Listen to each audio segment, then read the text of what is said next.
Okay, let's go over to Abuja studio now. Mr. Bwala, we've had several recoveries by the EFCC on the 3rd of February 2017. $9.8 million allegedly belonging to Mr. Andrew Yakubu, a former NNPC boss, was recovered.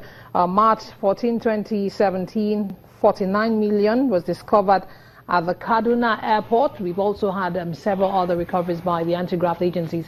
But one thing that keeps coming up, the question that's on a lot of lips, is that we've had a lot of high-profile trials, but not so many high-profile convictions. Would you say the EFCC is actually achieving its aim?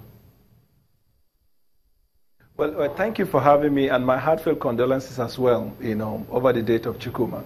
Back to the issue of EFCC, I think at this point it is important for us to probably assess the activities of EFCC and arrive at a conclusion whether we can at this point say that the EFCC is having so much of success or there is a setback.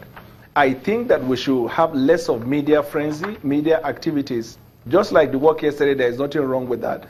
But as a lawyer, my duty will be to analyze the entire work of EFCC and come to that conclusion as to whether it is working or not. The first question is, these monies that have been discovered across the length and breadth of the Federation is not a conviction. It is a discovery for which trial will commence. A lot of people are concerned that high-profile cases do not see the end of the day. Low-profile cases will see conviction, and most of which are cases that could have actually been handled by NDLEA and some other law enforcement agency of the government. But the reason I believe why high-profile cases are not successful in the real sense of the word, in my opinion, is because of the modus operandi of EFCC in handling the matter. And we have said that over a period of time, over and over about my opinion. The foundation of criminal prosecution is investigation. We have been saying it, and it bears repeating though, but once your investigation is not thorough, once the evidence you gather are not sufficient or credible, you are not likely to get success in the prosecution. Secondly, the kind of witnesses that EFCC sample and gather for criminal trial. If you look at the past few high-profile cases for which the accused persons were discharged and acquitted, you would see that most of the testimonies of the witnesses for EFCC were given what in law we call speculative evidence. In criminal trial, you must establish cogent and compelling evidence that will establish beyond reasonable doubt the commission of every of the elements for which you are charging the person. And most of the witnesses are giving speculative testimony. The third thing is the charge sheet itself. Sometimes you wonder, this charge sheet, is it that it was deliberately planned so that the accused person will go? Because in most cases, when these charge sheets are read in the court to the accused person, either you see duplication of charges, either you see charges for which the offense is defined, but punishment is prescribed in a different law from the one that is brought up in the charge. If there is a problem on the charge sheet, you are not likely going to succeed. The third one, and very important, EFCC must try as much as possible to do less of media publicity of the cases that they are handling. The minute you bring this fact to the media, you are bringing all of your arsenals out. And that's why when you go to court, you hardly succeed. Now, result is what determines whether the anti-graft is succeeding or not. Awareness is one thing. With my conversation with Nigerians, almost every person I get to talk with about corruption and anti-corruption war, they believe in that. But the steam seems to be going down because when you are not recording success, people start to ask the strategy you are adopting. Maybe you need to change it, because if you don't know strategy, you will suffer tragedy. Okay, just a moment. Very important, Emma. Okay, go ahead before I ask what the next thing. All right. So I was saying the final point that I think is very, very important is that it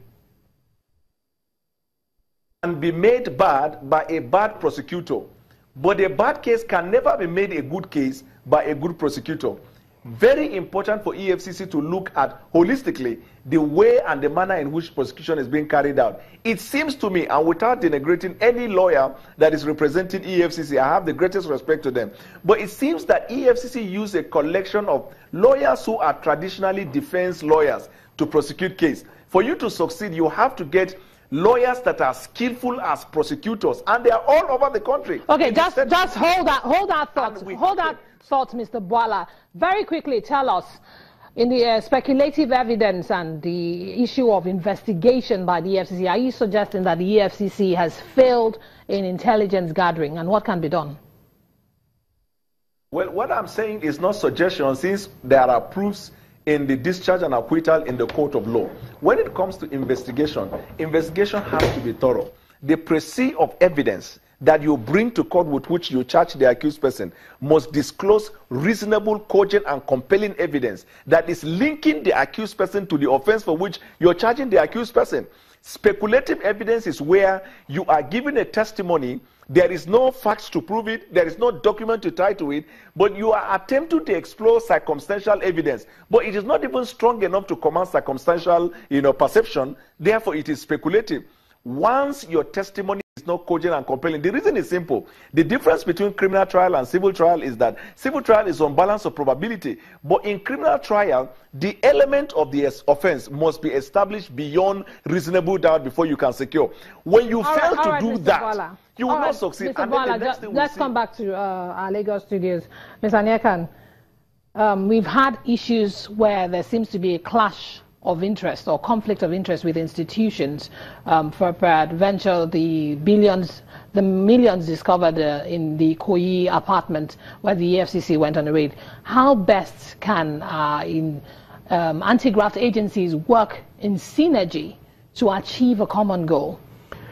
Thank you very much once again. I think interagency cooperation is very important and cogent at this point, because the agencies in question are all agencies of the federal government, established for specific purposes, and there must be some synergy and cooperation in attacking any issue that affects the nation. So it is important, whether it's the EFCC or NIA or ICPC or related agencies, there must be cooperation to ensure that whatever agenda they have is prosecuted to a logical conclusion. All right, then we'll take a moment now, and when we come back, we'll continue the conversation. Join us again.